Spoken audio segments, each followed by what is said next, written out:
Assalamualaikum warahmatullahi wabarakatuh.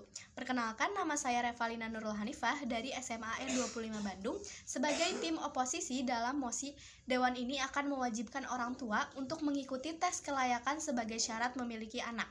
Di sini saya akan memberikan 3 bidasan inti mengenai sanggahan tentang narasi yang sudah saya tonton.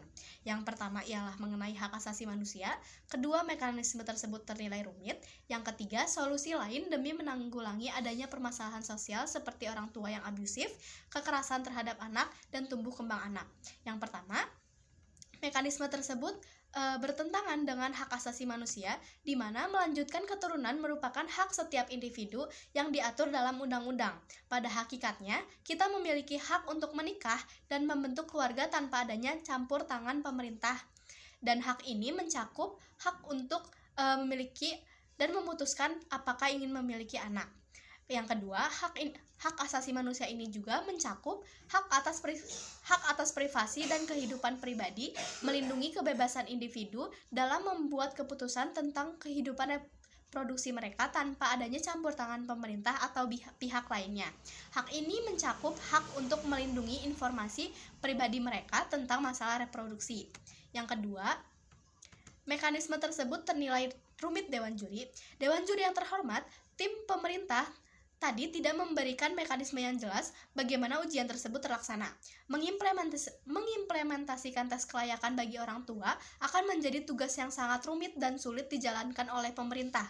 Tes semacam itu memerlukan effort atau usaha yang rumit, termasuk sumber daya manusia dan finansial yang besar. Selain itu, akan ada pertanyaan tentang siapa yang akan menentukan kriteria kelayakan dan bagaimana tes tersebut akan dinilai.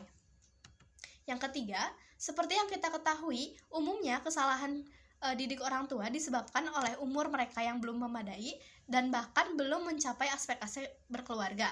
Namun, biasanya hal itu terjadi karena berbagai faktor, misalnya kenakalan remaja, yang menyebabkan penyimpangan sosial. Namun, dalam masyarakat sekitar, sebenarnya sudah secara kodrati untuk melahirkan keturunan baik diinginkan maupun tidak diinginkan, sehingga tidak mungkin diatur dalam ujian kelayakan orang tua. Menurut saya, daripada melaksanakan ujian yang terkesan rumit dengan membutuhkan sistem baru lagi dan menyebabkan undang-undang mengenai hal ini menjadi tumpang tindih, lebih baik dilakukan sosialisasi dan pendidikan pada masyarakat yang berencana memiliki anak. Diadakan pula sosialisasi parenting untuk mengawal dan mengawasi tumbuh kembang anak menjadi lebih baik lagi. Kita juga memiliki lembaga sedemikian seperti Badan Kependudukan dan Keluarga Berencana Nasional ataupun program-program generasi berencana. Bahkan dalam pernikahan, biasanya kedua mempelai telah dibekali dengan pendidikan mengenai berkeluarga oleh Departemen Agama atau KUA, sehingga itu dapat dijadikan sebagai bahan dasar untuk membina anak-anak. Lalu, mengenai pola asuh, memang benar keluarga menjadi agen utama dalam pendidikan anak. Tetapi, pendidikan formal dan non-formal menjadi bagian yang penting pula dalam tumbuh kembang anak. Pemilihan lingkungan yang baik oleh si anak tersebut dengan nuansa religi akan membentuk karakter yang baik oleh si anak.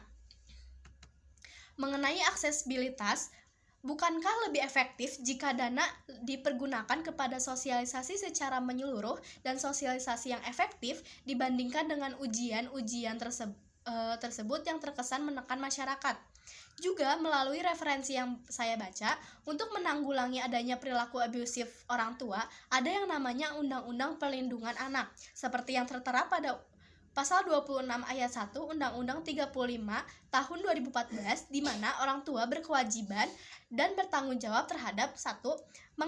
Mengasuh, memelihara, mendidik, dan melindungi anak, lalu menumbuh kembangkan anak sesuai dengan kemampuan, bakat, dan minatnya, mencegah terjadinya perkawinan pada usia anak, serta memberikan pendidikan karakter dan penanaman nilai budi pekerti pada anak. Namun, apabila orang tua dan keluarga anak tidak dapat melaksanakan kewajiban dan tanggung jawab mereka, seseorang atau badan hukum yang memenuhi persyaratan dapat ditunjuk sebagai wali dari anak yang bersangkutan. Menurut saya, Tidak perlu lagi dibuat peraturan seperti ujian kelayakan orang tua, dan lebih baik undang-undang seperti undang-undang pernikahan, perlindungan anak, lembaga-lembaga pemerintah yang bekerja di bagian kekeluargaan, sehingga tidak perlu lagi dibuat peraturan yang tidak efektif dan hanya menyebabkan tumpang tindih.